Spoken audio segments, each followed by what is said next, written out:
What is up, everybody? Neurocosm here from TNG, and today I'm going to be reviewing the HyperX microphones, the HyperX Solocast. To be specific, I purchased it for roughly $52 if you include shipping and handling with it. As of right now, this is what you're hearing from. I am going to be moving the microphone around during the video to show it to you. Which will more than likely jostle it and render some of the audio a little weird. But just know that from its actual sitting position, um, this is the sound quality of it so far. Now, a couple things to know about the Solocast before I get started. Number one, they do have multiple different versions of it. They have a Solocast and a Quadcast. The solo cast just does a solo mode, so you really can only hear from the front of it, and it's more of a fixed audio. I don't really remember the term for it at this very moment. But versus the quadcast, you have different channels that you can perform in, like stereo, and you get your surround sound, and you can actually hear the difference between a left side and a right side. If you were talking into the left side, hearing it in the left ear, and so forth and so on. The Solocast is not like that. It's just bare bones audio. What it is what it is. So with that being said, let's continue on. And like I said, I will be jostling the microphone quite a bit. So do keep that in mind. And yes. So first things first, this is what we get, and like I said, the audio is more than likely going to get a bit disturbed with it, especially when I turn it around and I don't speak to the front of it. It'll be a little different and weird.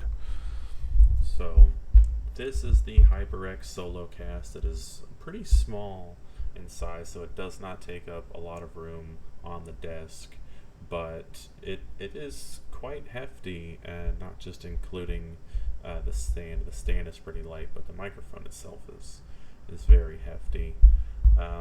This is your out of the box position, but you can move it. It's got a tilt back a little bit and a tilt forward, and you can also you can feel like little clicks where it can kind of just sit wherever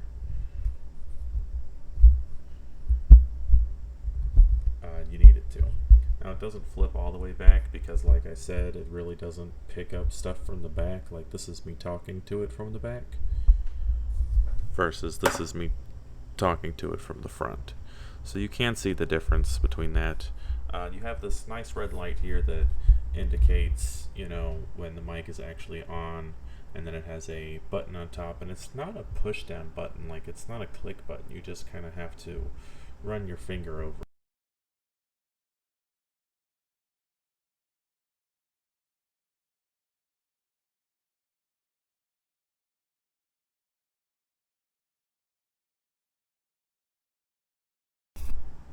But you'll see that it starts blinking, and that lets you know it's muted. And to me, I really like that, because my biggest problem when it comes to like having a headset or something is again, I apologize for the noise, but my other headset for audio is just not it. And as far as distance from the mic, it it it really sounds good. I feel in like always. I did a little testing for it. Now this is it sitting, I want to say roughly about 9-10 inches away from my face, um, which I think is good. I like to have it a little bit farther away because I feel like it picks up the sound very good. Um, like I feel like, I don't know. I think I'm just like way too into it. I don't like when you're trying to talk to people on like a game and all you can hear is like the just just fucking like breathing in the mic. I think that really irritates me. So that's why I like to have it farther away than what it even is now. In my personal opinion, I like to have it closer to the monitor, and I feel like that's what I really like about the full tilt down and tilt to the side, is it has no problem with sitting right underneath my monitor. And I really like this distance, and I feel like it's good. It doesn't get in the way. It doesn't block my view of anything. and I like the red light indicator because a lot of the time with headsets, like we've had a whole entire hour-long live stream where I didn't realize my mic was muted because nothing really said that to me. Um, you, it is a USB, so it is a plug and play. You can put it into anything that has a typical USB thing, and it goes into a USB Type C. So I do like that. You don't get a braided cable or anything like you did with the HyperX Alloy FPS Pro keyboard. It's just a straight black cord. It is quite long though, so I think I'm gonna have to tuck it somewhere so cable management can be a little nicer. I'd like to have, because this cord has to be all of 6 feet plus. So definitely something I would like to do about that and whatnot. But either way, I do like it. I do recommend it, and I'm not sure why I'm still wearing this headset.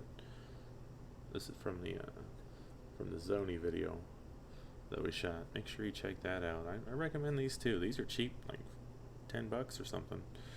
But yeah, the HyperX, I feel like if you're just trying to chat with your friends, or you're just trying to, do streams, make videos like this, and you don't really have anything that's going into it musically wise, I feel like the Solocast is much better than the Quadcast because it is the same sound quality. It's just more of where the sound's coming from, and you can change, the gains on it and stuff like that. Stuff that would more than likely be different. I don't know how to explain this. Something I feel like the Quadcast is more aimed to musically embedded sound quality versus just regular talking, making videos. Don't need all that ASMR-y stuff. On the bottom of it, I don't remember what size it is. I'm gonna look it up. I want to say it's a 3/8 to like a 5 or something. Oh yeah, you get this giant pamphlet full of words and stuff on it. Yeah, it's a 3/8 or a 5/8 thread for a microphone mount on the bottom of it. So if you don't want to have the stand, and let's say you want to use a boom arm, it screws right into there. And then this is a little snug in here, so I'm actually going to mute this before I take it out.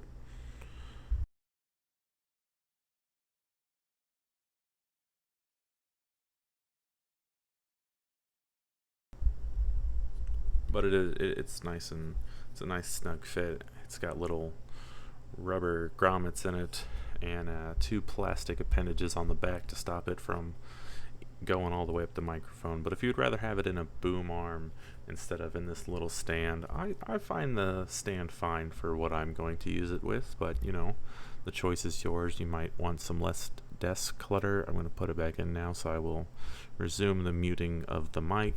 And if you also look on the front, my camera probably can't pick it up too well, but there's a little notch here and a little line there.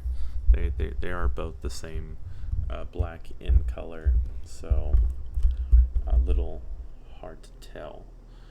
But there we have it so far. I hope you guys enjoyed. If you have any other questions about it, feel free to leave a comment down below, and I'll try to get back to you and try to help you the best I can with whatever it is that you need. So until next time, this has been NeroKaz reviewing the HyperX Solocast mic, and hope you enjoyed. I hope you have a great day, and I can leave a link for it in the description below, so you can go ahead and purchase it yourself if you decide that that's what you like. Peace, everyone.